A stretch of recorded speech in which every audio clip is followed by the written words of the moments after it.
નમસ્કાર વિદ્યાર્થી મિત્રો, હું આશા રાખું છું કે તમે બધા એકદમ મજામાં હશો. આજે આપણે ધોરણ 7 સંસ્કૃતમાં પાઠ 2 વાર્તાલાપ વાતચીતનો અભ્યાસ કરીશું. ચાલો બાળ મિત્રો, આજે આપણે સંસ્કૃતમાં વાર્તાલાપ જોઈએ. વાર્તાલાપ એટલે વાતચીત, સંવાદ. આ પાઠની અંદર ભોજન સમયનો વાર્તાલાપ છે. ભોજન એ રોજિંદો કાર્યક્રમ છે, એટલે કે આપણે રોજે રોજ ભોજનની જરૂરિયાત રહે જ છે. આ પાઠનો હેતુ એ છે કે બાળકો છે એ આવા વાર્તાલાપ દ્વારા ભોજનના વાક્યો સંસ્કૃતમાં બોલવાની કોશિશ કરે, એટલે એ લોકોને સંસ્કૃત ભાષાનો જે ડર છે એ નીકળી જાય અને એમને સંસ્કૃત ભાષા પ્રત્યે આત્મવિશ્વાસ વધે. એ હેતુથી સંસ્કૃતમાં આ વાર્તાલાપ પાઠ આપવામાં આવ્યો છે. આ પાઠની અંદર ભાવેશ અને ચેતના એ બંને ભાઈ બહેન છે, તો તેઓ વચ્ચેનો સંવાદ છે ભોજન વખતનો, એ અહીં દર્શાવવામાં આવ્યો છે. તો ચાલો આપણે જોઈએ. ભાવેશ નમસ્કાર. ભાવેશ કહે છે નમસ્કાર. ચેતના વદતિ નમસ્કાર. ભાવેશ આગચ્છતુ સર્વં કુશલમ વા. ચેતના કહે છે નમસ્કાર. ભાવેશ આવ. સર્વં કુશલમ વા, બધું કુશળ છે ને? પ્રશ્નાર્થ છે. સર્વમ એટલે બધું, કુશલમ વા એટલે બરાબર છે ને? ભાવેશ સર્વમ કુશલમ, બધું જ બરાબર છે. ચેતના ઉપવિશતુ. ઉપવિશતુ એટલે બેસો.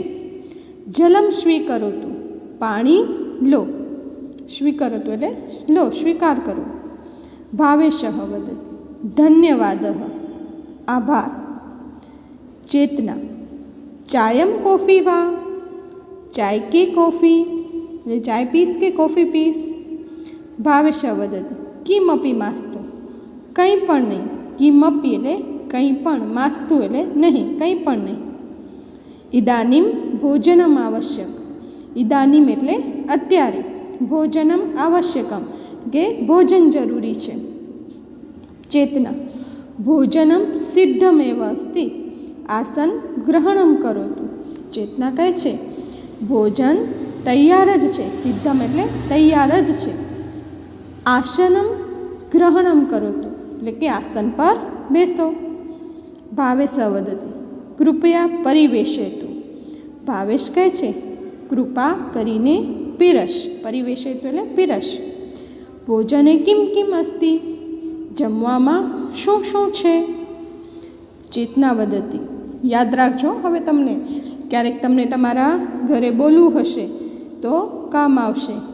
ભોજને વ્યજનમ અસ્તિ, રોટિકા અસ્તિ, મોદક અસ્તિ, અવલેહ અસ્તિ, ઓદનમ અસ્તિ ચ દાલમ અપી અસ્તિ. ચેતના કહે છે કે જમવામાં વ્યજનમ એટલે શાક છે, રોટિકા એટલે રોટલી છે, મોદક એટલે લાડુ છે, અવલેહ એટલે અથાણું છે, ઓદનમ એટલે ભાત છે, અને દાળ પણ છે. હવે બધા તમને દાળ, ભાત, શાક, રોટલી, અથાણાને સંસ્કૃતમાં શું કહેવાય ખબર પડી ગઈ ને? ભાવેશ વદતિ તર્હિ શીઘ્રમ દદાતુ. તર્હિ એટલે તો, શીઘ્રમ એટલે ઝડપથી, દદાતુ એટલે આપો, તો ઝડપથી આપો. ચેતના સ્વીકરતુ લો. લવણમ આવશ્યકમ વા. મીઠું જરૂરી છે એટલે કે મીઠું જોઈશે તમને. લવણમ એટલે મીઠું. ભાવેશ આમ દદાતુ કિંચિત તક્રમ અપી આવશ્યકમ. હા, આપો. કિંચિત એટલે કે થોડી. તક્રમ એટલે છાશ પણ જરૂરી છે, તો છાશને શું કહેવાશે? તક્રમ. ચેતના સ્વીકરતુ લો. એકમ મોદકમ અપી સ્વીકરતુ, એક લાડુ પણ લો. ભાવેશ ધન્યવાદ, આભાર. એકમ રોટિકામ અપી દદાતુ, એક રોટલી પણ આપો. ચેતના અવલેહ અપી અસ્તિ, અથાણું પણ છે. આવશ્યકમ વા, જોઈએ છે, જરૂરી છે. ભાવેશ, માસ્તુ, ના. ઇદાનીમ ઓદનમ દદાતુ, હવે ભાત આપો. ઓદનમ એટલે ભાત. ચેતના, સ્વીકરતુ, લો. દાલમ અપી સ્વીકરતુ, દાળ પણ લો. ભાવેશ, ધન્યવાદ, આભાર. ચેતના, અન્યત કિમપી આવશ્યકમ, બીજું કંઈ જોઈએ છીએ. અન્યત એટલે બીજું, આવશ્યકમ એટલે જોઈએ છીએ. ભાવેશ, ઇદાનીમ કિમપી માસ્તુ, હવે કંઈ જ જોઈતું નથી. મમ ભોજનમ સમાપ્તમ, મારું જમવાનું પૂરું થયું. ભોજનમ રુચિકરમ અસ્તિ, જમવાનું સ્વાદિષ્ટ છે. ચેતના, ધન્યવાદ, આભાર. સરળ છે ને પાઠ?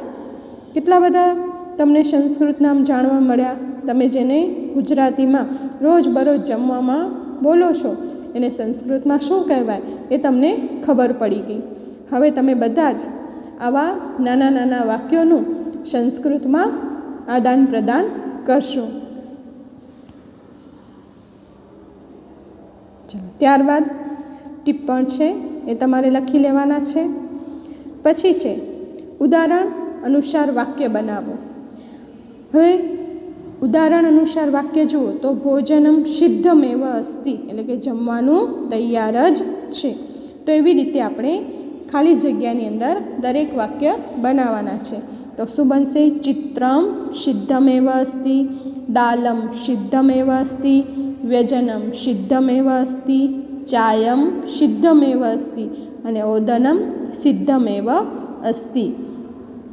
હવે જુઓ, એના પછી બીજી સૂચના છે, નીચે આપેલા ઉદાહરણ અનુસાર વાક્ય બનાવો. કિંચિત તક્રમ આવશ્યકમ, તો એનું શું થશે? કિંચિત દુગ્ધમ આવશ્યકમ, કિંચિત જલમ આવશ્યકમ, કિંચિત પાયસમ, પાયસમ એટલે ખીર, કિંચિત વ્યજનમ આવશ્યકમ. આ જે પુસ્તકમાં છે એ તમારે પુસ્તકમાં જ લખવાના છે. પછી હું તમને સૂચના આપું છું કેવી રીતે શું લખવાનું છે. ત્રીજી સૂચના છે તક્રમ આવશ્યકમ વા, તો એવી જ રીતે વ્યજનમ આવશ્યકમ વા, દુગ્ધમ આવશ્યકમ વા, ઓદનમ આવશ્યકમ વા, દાલમ આવશ્યકમ વા અને અવલેહ આવશ્યકમ વા. એવી જ રીતે આ પણ તમારે સૂચના પ્રમાણે કરવાનું છે. વિચારીને સંવાદ તૈયાર કરો. એ તમે હવે તમારી રીતે ચોપડીમાં કરી લેશો. ત્યાર પછી સૂચના નંબર 6, કૌંસમાં આપેલા શબ્દોનો ઉપયોગ કરી ઉદાહરણ મુજબ વાક્ય બનાવો અને લખો. તો અહીં અસ્તિ અને નાસ્તિ. ચષક અસ્તિ જલમ નાસ્તિ, ગ્લાસ છે પણ પાણી નથી. તો અહીંયા તમારે અસ્તિ અને નાસ્તિનો ઉપયોગ કરીને વાક્ય બનાવવાના છે. અસ્તિ એટલે હકારવાચક અને નાસ્તિ એટલે નકારવાચક. તો આપણે જોઈએ તો પહેલી ખાલી જગ્યામાં આવશે મેઘ અસ્તિ જલમ નાસ્તિ, વાદળ છે પાણી નથી. સ્થાલિકા અસ્તિ ભોજનમ નાસ્તિ, થાળી છે જમવાનું નથી. પુષ્પમ અસ્તિ ઉદ્યાનમ નાસ્તિ, ફૂલ છે પણ બગીચો નથી. વૃક્ષ અસ્તિ ફલમ નાસ્તિ, વૃક્ષ છે પણ ફળ નથી. કક્ષ અસ્તિ છાત્રાહ નાસ્તિ, વર્ગખંડ છે પણ વિદ્યાર્થી નથી. છત્રમ અસ્તિ જલમ નાસ્તિ, છત્રી છે પણ વરસાદ નથી, પાણી નથી.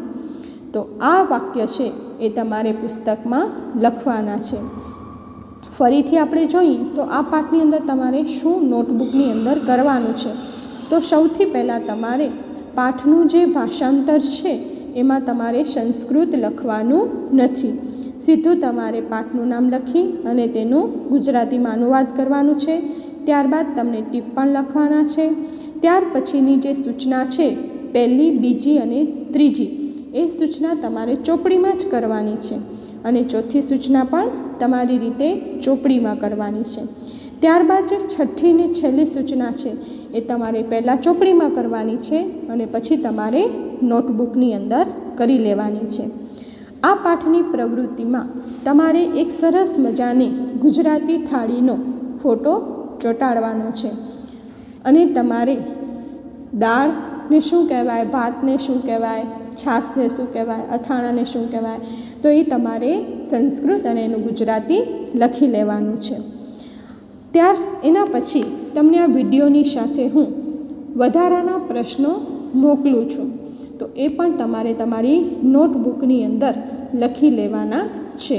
તો ફરીથી યાદ કરાવી દઉં કે નોટમાં શું લખવાનું છે.